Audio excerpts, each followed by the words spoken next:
अस्सलाम वालेकुम viewers, welcome to my channel Harman family food. अल्लाह ताला से दुआ है कि हम सब की ज़िंदगियों में आसानियाँ पैदा करें और हम पे अपना फजल करम फरमाए, आमीन।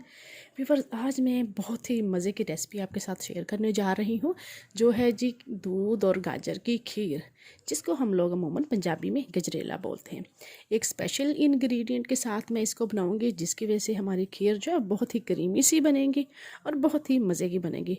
वो स्पेशल और सीक्रेट इंग्रेडिएंट कौन से हैं, इसके लिए आपको मेरी कंप्लीट वीडियो देखनी पड़ेगी।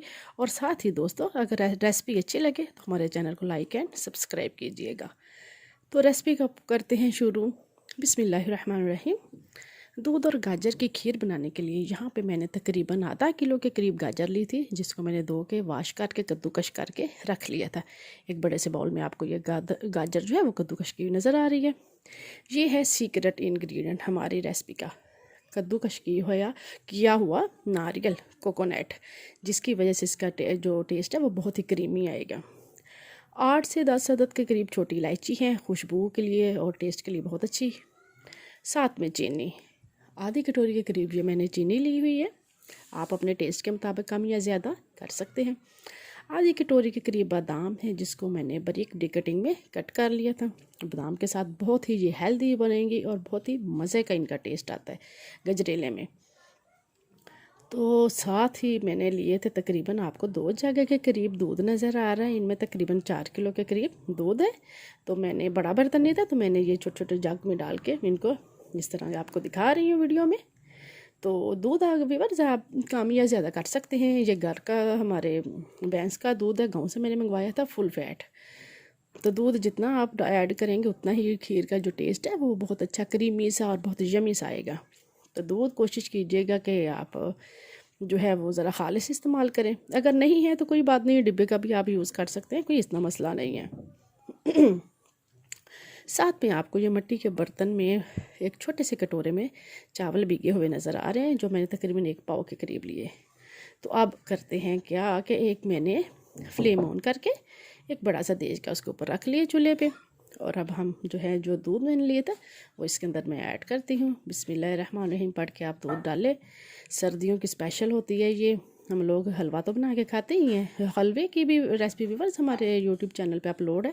जिसको हलवा चाहिए तो वो हलवे की भी हमारी रेसिपी जो है वो देख सकता है। अम्मी जी ने बहुत ही मज़े का हलवा बनाया हुआ है गाजर का। और ये तकरीबन बातों बातों में मैंने दोनों जग दूध के जो थे वो पतीले के अंदर माशाल्लाह से खैर से डाल दिए दूध सारा जो था दोनों जग का। अब मैं इसमें जो है छोटी इलायची वो डाल के इसको उबालने के लिए रख देती हूँ।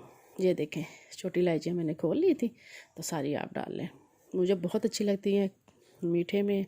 जब भी मैं कोई चीज़ बनाऊँ, छोटी इलायची मेरी फेवरेट है। तो अब हमने क्या करना है, छोटी इलायची को खोल के, आप चाहें तो इलायची का पाउडर भी इस्तेमाल कर सकते हैं। मैंने साबुत फॉर्म में इलायचियाँ डाल दी हैं, खोल के दाने समेत, छिलके समेत। अब हमने दूध को उबलने के लिए रख देना है। साथ ही हमने चम्मच हिलाते जाना है। और व्यूअर्स, अगर आपको मेरी ये रेसिपी अच्छी लगे, अपनी फैमिलीज़ और फ्रेंड के साथ इसको शेयर करें और हमारे चैनल को सब्सक्राइब करें और ज़्यादा से ज़्यादा वीडियो को लाइक किया करें। तो जी दूध उबलना शुरू हो चुका था, तो मैंने आधा किलो के करीब जो गाजर है वो इसके अंदर चम्मच के साथ शामिल कर रही हूँ। बहुत ही जल्दी और बहुत ही इजी तरीके से बनाना मैं आपको बताऊँगी। कोई इतना इसमें नहीं है। कोशिश करती हूँ कि वो चीज़ें आपको बनाना बताऊँ जो आसानी से बन जाए।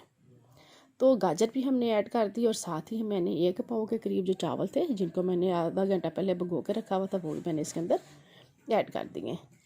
अब हमने क्या करना है जी, इसको मीडियम फ्लेम पे धीमी आंच पे पकने के लिए रख दें। और ये सीक्रेट इंग्रेडिएंट अक्सर लोग कोकोनट का इस्तेमाल गजरेले में नहीं करते, लेकिन मैं करती हूँ। हम लोग करते हैं ज़रूर। हम घर में अम्मी जी या मैं जब भी हम लोग इस तरह की खीर वगैरह बनाएं तो हम लोग ये जो है कोकोनट को ज़रूर इस्तेमाल करते हैं, क्योंकि कोकोनट से व्यूअर्स इसका फ्लेवर माशाल्लाह से इतना क्रीमी हो जाता है कि अगर आपने इससे पहले कभी कोकोनट ऐड नहीं किया तो इस दफ़ा जब भी आप घर में बनाएं तो ये मेरी रेसिपी ट्राई करें। इंशाल्लाह आप याद करेंगे कि भाई वाकई कोकोनट से इसका फ्लेवर बहुत अच्छा आता है। तो अब हमने क्या करना, तीनों चीज़ें हमने मिला ली हैं, गाजर कद्दूकस की हुई, चावल और कोकोनट वो ऐड करके अब हमने इसको धीमी आंच में पकाना है। आप देख सकते हैं चम्मच के साथ चावल मेरे उबलना शुरू हो चुके हैं, बॉयल हो गए हैं। ये देखें जी, आप देख सकते हैं चावल और गाजर नरम हो चुकी है, लेकिन अभी इसमें कसर है। अब हमने इसे इतना पकाना है कि गाढ़ी थिक खीर सी शक्ल इख्तियार कर ले। ये लें जी, हल्की हल्की हाथ से आप इसको हिलाते जाएं चम्मच। चावल भी गल चुका है और एक हमने इसको गाढ़ी सी शेप में आ गई है इसकी। तो अब इस स्टेज पे हमने ये चीनी डालनी है। मेरे पास यहाँ पे थोड़ी सी बारीक चीनी थी, तो इसीलिए आप घर में जो नॉर्मल चीनी होती है वो यूज़ कर लें। तो मैं अक्सर ये बेकिंग की चीज़ों में जब भी मैं बनानी होती है तो मैं चीनी को पहले से ही बारीक पाउडर में पीस लेती हूँ, पाउडर की फॉर्म में। तो फिर वही थी, तो मैंने अब इसमें वही शामिल की है। अब आपने इसको गाढ़ी खीर को इतना माशाल्लाह से पका लिया है, गाढ़ी हो गई है। तो अब मैं एक बड़े से बर्तन में आपको निकाल के दिखा रही हूँ। माशाल्लाह से देखें खीर आप कितनी गाढ़ी और थिक हो चुकी है और फुल एनर्जी वाला प्लेटर जो है ये तैयार हो चुका है। अब हम इसको बादाम और थोड़ा सा जो मैंने कोकोनट बचा के रखा हुआ था उसके साथ इसको गार्निश करते हैं। तो ये जी थी आज की हमारी ये गजरेले की रेसिपी। तो फ्रेंड्स, अगर आपको मेरी ये रेसिपी अच्छी लगे, अपने बच्चों को बड़ों को इस सर्दियों में ये बना के ज़रूर खिलाइएगा और हमें भी दुआओं में याद रखिएगा।